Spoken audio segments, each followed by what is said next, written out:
Assalamualaikum warahmatullahi wabarakatuh.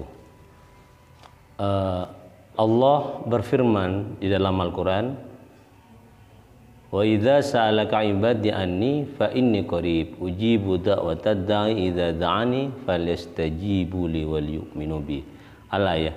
Jadi Allah berfirman, jika ada hambaku bertanya tentang aku, maka katakan aku dekat dan aku akan mengijabah, akan menjawab orang yang berdoa kepadaku.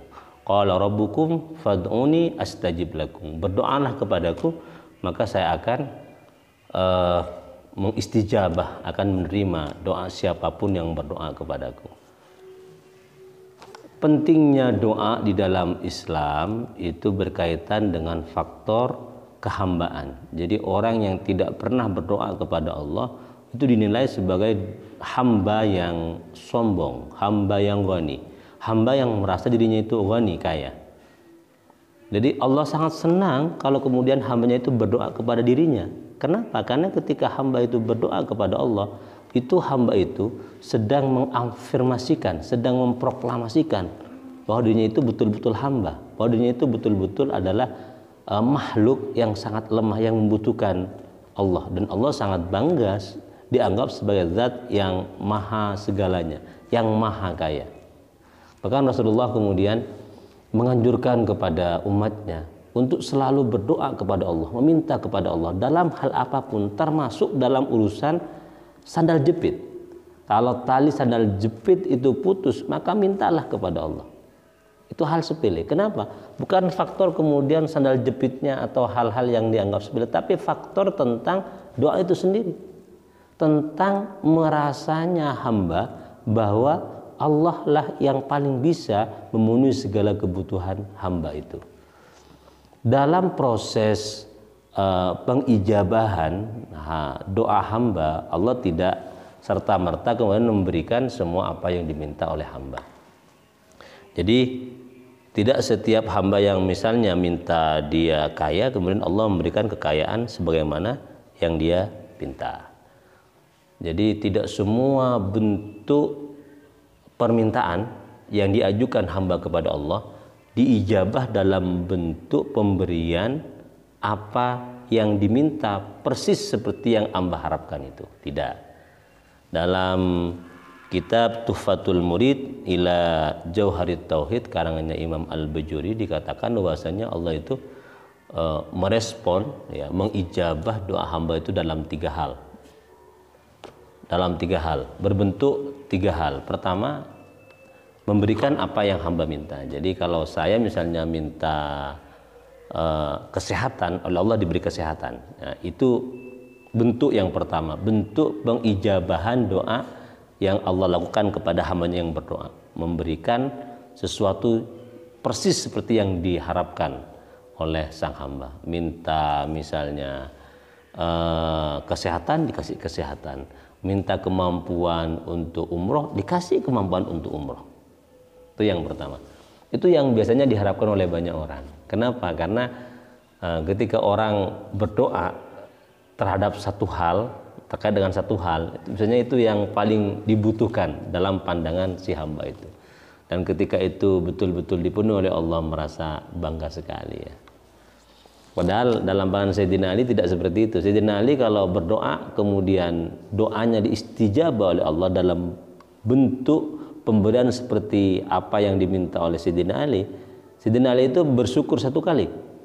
Tapi ketika dia berdoa tapi Allah tidak mengijabah seperti apa yang diminta Sayyidina Ali, Ali itu bersyukur 7 kali. Kenapa? Kata Sayyidina Ali, kalau Allah mengistijabah apa yang saya minta, berarti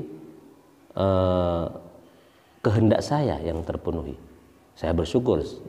Tapi ketika saya berdoa tidak diistijabah oleh Allah dalam bentuk apa yang saya inginkan, berarti saat itu yang muncul adalah kehendak Allah.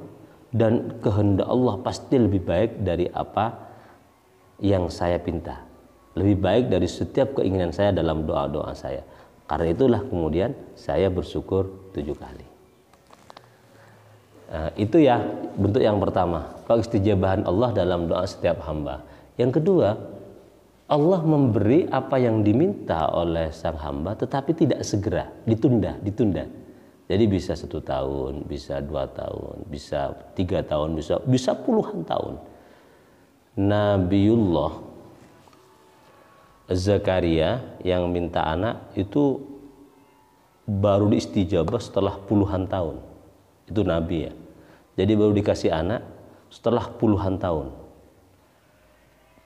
Nabi Musa alaihissalam berdoa untuk mengalahkan Fir'aun, itu baru diistijabah doanya, Fir'aun betul-betul kalah setelah sekian puluh tahun. Jadi ada penundaan waktu. Kenapa ada penundaan waktu? Karena ada hikmah-hikmah yang Allah ketahui dan hamba tidak ketahui. Kalau kita mengikuti gambaran Habib Lutfi Pekalongan, itu seperti seorang ayah yang datang dari perjalanan jauh, kemudian dia bawa oleh-oleh yang betul-betul diinginkan oleh sang anak. Dan ketika sampai di rumah, sang anak gembira melihat oleh-oleh yang diberikan oleh sang ayah. Tapi oleh sang ayah tidak segera diberikan oleh-oleh itu kepada sang anak, walaupun sang anak sangat mengharapkan. Kenapa? Karena tangan sang anak sedang kotor.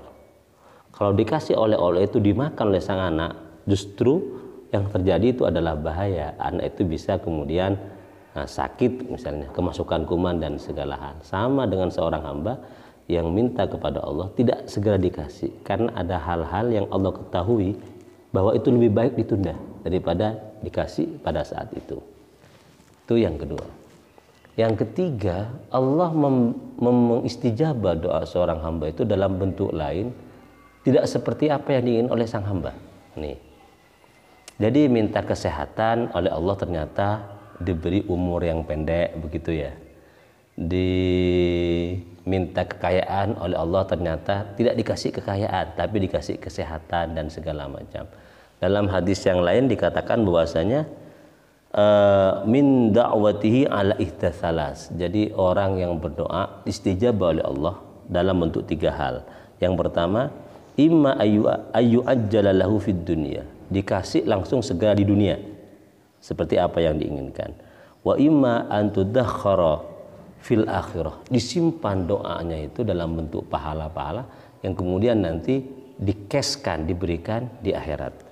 Yang ketiga, wa imma ayudfa anhu minal bala minhu, untuk menghapus dosa-dosa dari si hamba yang berdoa, atau digunakan oleh Allah untuk menangkis malapetaka yang akan menimpa kepada si hamba. Jadi berkat doa ingin, misalnya doa ingin sehat oleh Allah, kemudian hamba itu tertimpa dari sambaran petir, misalnya dijauhan di sambaran petir. Ingin kaya misalnya, kekayaannya tidak dikasih oleh Allah, tapi kemudian doanya itu, kebaikan doanya oleh Allah itu jadikan sebagai ad-difa, sebagai tameng ya, sebagai benteng untuk menghindari si hamba itu dari penyakit kanker misalnya, dari anak-anaknya yang nakal, anaknya tidak dijadikan nakal misalnya, anaknya patuh-patuh semua. Jadi kebaikan doa itu oleh Allah dibentuk dalam hal-hal lain yang menurut Allah itu lebih bermanfaat kepada si hamba daripada memenuhi apa yang diminta oleh si hamba itu sendiri. Bisa dalam pahala di akhirat nanti, atau bisa menghapus dosa-dosanya, atau bisa menghindarkan si hamba itu dari berbagai macam bala, baik yang ditimbulkan oleh anak-anaknya, istrinya, atau penyakit-penyakit yang mungkin menimpanya. Kan betapa banyak orang kaya kemudian susah karena anaknya nakal, betapa banyak orang sukses secara karir tapi kemudian hidupnya redup gara-gara sang istri ternyata nyeleweng.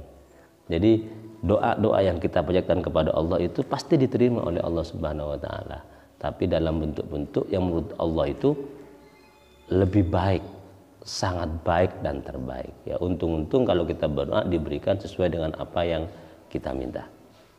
Tapi jangan pernah menyesal kalau kemudian apa yang kita minta itu tidak dikabulkan oleh Allah sesuai dengan apa yang kita harapkan. Demikian 3 bentuk istijabah, pengistijabahan Allah terhadap doa